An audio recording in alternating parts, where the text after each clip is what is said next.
నేను ఏ పోస్ట్ పెట్టినా కామెంట్లు వస్తున్నాడు, పెద్ద పట్టించుకోనండి. కానీ మొన్న అక్టోబర్ 2 గురించి ఏదో పోస్ట్ పెడితే కొందరు ముసలు ట్యాబ్ చేసి ఏం తెలుసురా మీకు, 15-16 ఏళ్ళ అమ్మాయిని పేరు చెప్తా, ఒక 15-16 ఏళ్ళ అమ్మాయిని పక్కన నగ్నంగా పడుకోబెట్టి ఈ నిగ్రహంగా ఉన్నా లేదా చూసుకున్నాడు. అలాంటి ఎంతోమందిని లైంగికంగా వేధించిన వాడు మహాత్ముడా? స్వాతంత్రం వాడు తెచ్చాడింది బొక్క.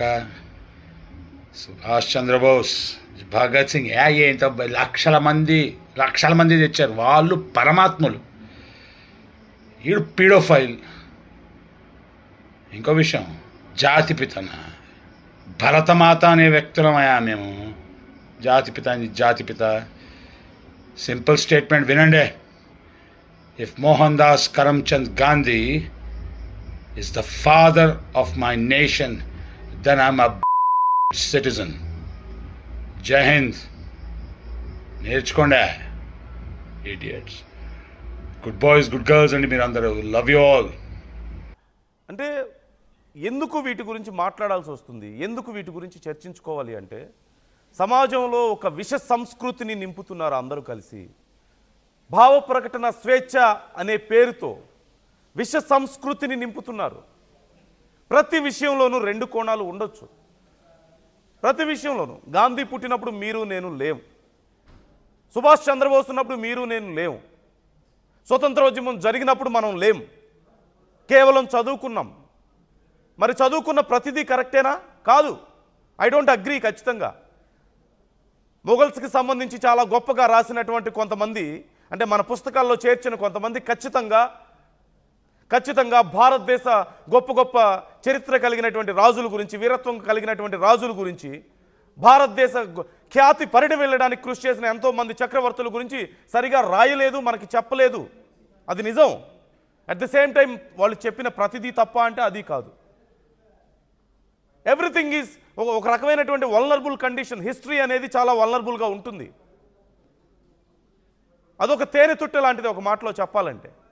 వాటి గురించి చర్చించుకోవడం తప్పని మనం చెప్పకూడదు. చర్చించాలి, ప్రశ్నించాలి. కానీ అవసరం ఉందా లేదా కొన్ని విషయాలు ప్రస్తావించడానికి, ప్రశ్నించడానికి, లేదంటే ఎలా చేయాలి అనేది కూడా ముఖ్యమే కదా. నేను ఇంతకుముందు కూడా చెప్పాను, రాముడి గురించి నోటుకొచ్చినట్లు మాట్లాడేవాళ్ళు కొంతమంది, రావణాసురుడి గురించి నోటుకొచ్చినట్లు మాట్లాడేవాళ్ళు కొంతమంది, సీతమ్మ గురించి నోటుకొచ్చినట్లు వాగేవాళ్ళు కొంతమంది. వాళ్ళు నిజంగా చదివారా వాటి గురించి? లేదు, ఎక్కడో ఏదో వింటారు. ఇదిగో శ్రీకాంత్ భారత్ లాగా కొంతమంది కామెంట్స్ చేస్తారు, ఆ కామెంట్స్ వింటారు, అదే నిజం అని నమ్ముతారు. మరి ఆయన ఏమైనా చదివారా? మరి నేనేమైనా చదివానా? ఇవన్నీ కాదు. ఎవరు ఏవి పూర్తిగా చదివిన వాళ్ళు కాదు. అన్ని గ్రంథాలు లేదంటే ఉపనిషత్తులు అన్నీ అవపోసన పట్టిన వాళ్ళే మాట్లాడే హక్కు ఉందా అంటే అది కాదు. ప్రతి వాళ్ళకి వాళ్ళ ఒపీనియన్ అనేది ఉండడం తప్పు కాదు, దాన్ని ఎక్స్ప్రెస్ చేయడం తప్పు కాదు. కానీ నోటికొచ్చినట్లు మాట్లాడడం మాత్రం ఖచ్చితంగా తప్పే. ఎవరి గురించి అయినా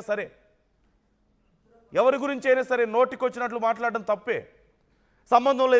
సంబంధం లేని కొన్ని విషయాల గురించి, రాహుల్ విషయం మనం మాట్లాడుకోవచ్చు. ఆయన గొప్ప యాక్టర్, మంచి కమెడియన్గా కూడా చాలా బాగా సెటిల్ అయ్యారు, మంచి సినిమాలు చేస్తున్నారు. ఆల్ ఆఫ్ సడన్గా రాజకీయాలు ఇన్వాల్వ్మెంట్ ఉన్నటువంటి ఒక విషయం గురించి, సరే వరదల గురించి మాట్లాడడం తప్పు కాదు, ఎవరైనా మాట్లాడచ్చు. హైదరాబాద్లో ఉంటున్నారు, ఆయన ట్యాక్స్ పే చేస్తున్నారు, అన్నీ పే చేస్తున్నారు కాబట్టి మాట్లాడచ్చు, అడిగే హక్కు ఉంది. కానీ చెప్పే పద్ధతి వల్లే ఇక్కడ సమస్య వచ్చి పడింది. ఇప్పుడు శ్రీకాంత్ భారత్ చేసిన వ్యాఖ్యలు కూడా అదే. మహాత్మా గాంధీ గురించి మీకంటూ కొన్ని అభిప్రాయాలు ఉండడం తప్ప ఖచ్చితంగా కాదు. కానీ చెప్పే పద్ధతి అదేనా? మహాత్ముడిని మరి దేవుడిగా కొలుస్తున్నారు కదా చాలామంది. నెల్సన్ మండేలా లాంటి వాళ్ళు చాలామంది మాకు మహాత్ముడు ఆదర్శం అని చెప్పిన వాళ్ళు ఉన్నారు కదా. నల్లజాతి వాళ్ళకి అసలు స్వతంత్రం రావడానికి మహాత్ముడు చూపించినటువంటి మార్గంలో మేము ఫైట్ చేయడం వల్లే మాకు వచ్చిందని చెప్పారు కదా. వాటన్నిటిని మనం తీసి పడేస్తామా? సరే, ఆయన గురించి మరి బయట ప్రచారం లేదా అంటే ఓషో లాంటి వాళ్ళు మాట్లాడినటువంటి మాటలు కూడా నేను ఇక్కడ చెప్పదలుచుకున్నాను. మహాత్ముడు మేకపాలు తాగుతారు, ఆ మేకపాలు ఖర్చు ఎంత అని చెప్పి ఓషో లాంటి వాళ్ళు మాట్లాడారు. అలాగే ఆయన లైఫ్ స్టైల్ గురించి ఆయన ట్రైన్లో వెళ్తుంటే మొత్తం భోగి ఖాళీగా ఉంచేవాళ్ళు, బట్ వెళ్ళేది మాత్రం ఒక సామాన్యుడు ప్రయాణించే విధంగానే ప్రయాణించేవాళ్ళు అని చెప్పి మాట్లాడిన సందర్భాలు ఉన్నాయి. ఒక్కొక్కరికి ఒక్కొక్క అభిప్రాయం, ఒక్కొక్కరికి కొన్ని కొన్ని విషయాలు తెలుసు. ప్రతి మనిషిలోనూ కొన్ని మంచి ఉండొచ్చు, చెడు ఉండొచ్చు. మహాత్మా గాంధీ గురించి స్వతంత్రం సంపాదించినటువంటి గొప్ప వ్యక్తిగానే చాలామంది భావిస్తుంటారు. లేదు, ఆయన కాదు, అసలు ఆయన చేయలేదు, ఏమీ చేయలేదని మీరు నమ్ముతున్నారా? There is a way to bring up the discussion కదా. రాముడి గురించి ఇప్పుడు అదే జరుగుతుంది. నేను చెప్పేది ఇదే.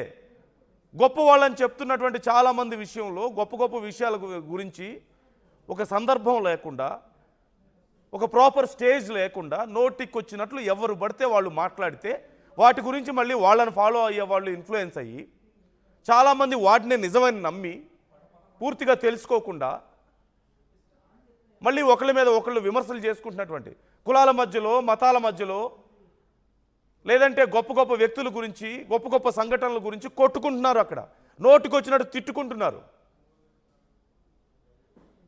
సో కాల్డ్ ఇన్ఫ్లుయెన్సర్స్ కదా మీరు, మిమ్మల్ని చాలామంది ఫాలో అవుతారు. ఒక కామన్ మ్యాన్ ఎవరైనా ఒక కామెంట్ చేస్తే దాని గురించి పెద్దగా పట్టించుకునే వాళ్ళు ఉంటారో లేదో తెలియదు. కానీ వెన్ సంబడీ ఈజ్ ఇన్ఫ్లుయెన్సర్, సినిమాలు చేస్తున్నారు, రోజు మిమ్మల్ని వేల మంది, లక్షల మంది ఫాలో అవుతున్నారు అన్నప్పుడు కొంచెం బాధ్యతగా వ్యవహరించాల్సిన అవసరం ఉండదా మీ మీద? సో ఖచ్చితంగా ఇలాంటి విషయాలను జాగ్రత్తగా మాట్లాడండి. ఇప్పటికైనా తెలుసుకోండి ఎలా మాట్లాడాలో. ఒక స్థాయిలో ఉంటే సరిపోదు, ఆ స్థాయికి తగ్గట్లు ఎలా బిహేవ్ చేయాలనేది కూడా ఇంపార్టెంటే. సమాజం మీద మీ ఇన్ఫ్లుయెన్స్ ఉంటుందనేది గుర్తించండి ఖచ్చితంగా. ఒకసారి ఆర్టీవీ అడిగినటువంటి ప్రశ్నకు ఎవరు ఎలా రెస్పాండ్ అయ్యారో చూద్దాం మనం. కొంతమంది కామెంట్స్ చేసే ప్రయత్నం కూడా చేస్తున్నారు. నేను ఒకసారి చదివి వినిపిస్తాను మీకు ఏం కామెంట్స్ చేస్తున్నారు అనేది కూడా. అంటే బయట కండిషన్స్ ఎలా ఉన్నాయనేది. మహాత్మా గాంధీపై తప్పుడు వ్యాఖ్యలు మీరు సమర్థిస్తారా అంటే 57% మంది అవునంటున్నారు. 57% మంది అవునంటున్నారు. సో ఇదే జరుగుతుంది. అటు సగం మంది, ఇటు సగం మంది ఉన్నారు. లేనిపోని గొడవల్ని సృష్టిస్తున్నటువంటి పరిస్థితి కనిపిస్తోంది. కామెంట్స్ కొంతమంది చేస్తున్నారు. ఏమని చేస్తున్నారు? వినయ్ సింగ్ ఠాకూర్ కామెంట్స్ చేస్తున్నారు, హీఈస్ అబ్సల్యూట్లీ రైట్ అని చెప్పేసి. శ్రీకాంత్ భారత్ మాట్లాడినటువంటి వ్యాఖ్యలు కరెక్టే అని చెప్పి కొంతమంది అంటున్నారు. రవిచంద్ర కామెంట్ చేస్తున్నారు, గాంధీ ఈజ్ ఏ, నేను ఆ మాట వాడకూడదు, ఐఎమ్ సారీ, బ్రిటిష్ ఏజెంట్ అని, ఈజ్ వర్కింగ్ ఫర్ బ్రిటిషర్స్ అని, గోచి పెట్టుకుంటే స్వాతంత్రం వచ్చిందనేది శుద్ధ అబద్ధం అని. ఇవి అలాగే నిజంగా అతను చెప్పింది 100% కరెక్ట్ అని మరికొంతమంది మాట్లాడుతున్నారు. ఈ వ్యాఖ్యల్ని ఎలా చూడాలి? ఏం ఆధారాలతో మాట్లాడుతున్నారు? ఎందుకు మాట్లాడుతున్నారు? ఒకసారి మీరే ఆలోచించుకోవాల్సిన అవసరం ఉంది. తప్పు ఇక్కడ ఎవరి అభిప్రాయాలను వ్యక్తం చేయడం తప్పు కాదు. కానీ నేను చెప్పేది ఒక్కటే, వ్యక్తం చేసేటువంటి సందర్భం కానీ అలాగే వ్యక్తం చేసే విధానం కానీ చాలా ఇంపార్టెంట్ అని నేను చెప్తున్నాను.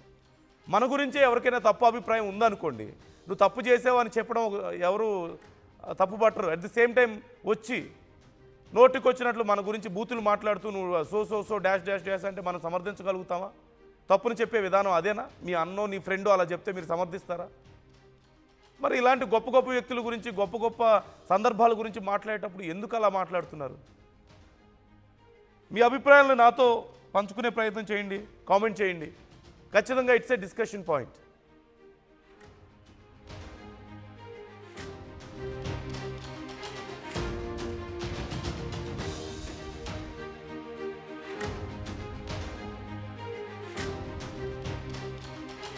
మంది, లక్షల మంది, నేను ఏ పోస్ట్ పెట్టినా కామెంట్లు వస్తున్నాను, పెద్ద పట్టించుకోనండి. కానీ మొన్న అక్టోబర్ 2 గురించి ఏదో పోస్ట్ పెడితే కొందరు ముసలి ట్యాబ్లెట్స్ నుంచి ఏం తెలుసురా మీకు? 15-16 ఏళ్ళ అమ్మాయిని పేరు చెప్తా, ఒక 15-16 ఏళ్ళ అమ్మాయిని పక్కన నగ్నంగా పడుకోబెట్టి ఈ నిగ్రహంగా ఉన్నా లేదా చూసుకున్నాడు. అన్నట్టు ఎంతోమందిని లైంగికంగా వేధించిన వాడు మహాత్ముడా? స్వాతంత్రం వాడు తెచ్చుడింది బొక్క. సుభాష్ చంద్రబోస్, భగత్ సింగ్, ఏంటో లక్షల మంది తెచ్చారు. వాళ్ళు పరమాత్ములు, వీడు పీడోఫైల్. ఇంకో విషయం, జాతిపితన భరతమాత అనే వ్యక్తులమయా మేము. జాతిపిత సింపుల్ స్టేట్మెంట్ వినండి. If Mohan Das Karamchand Gandhi is the father of my nation, then I'm a citizen. Jai Hind. నేర్చుకోండి idiots. Good boys, good girls, and మీరందరూ. Love you all.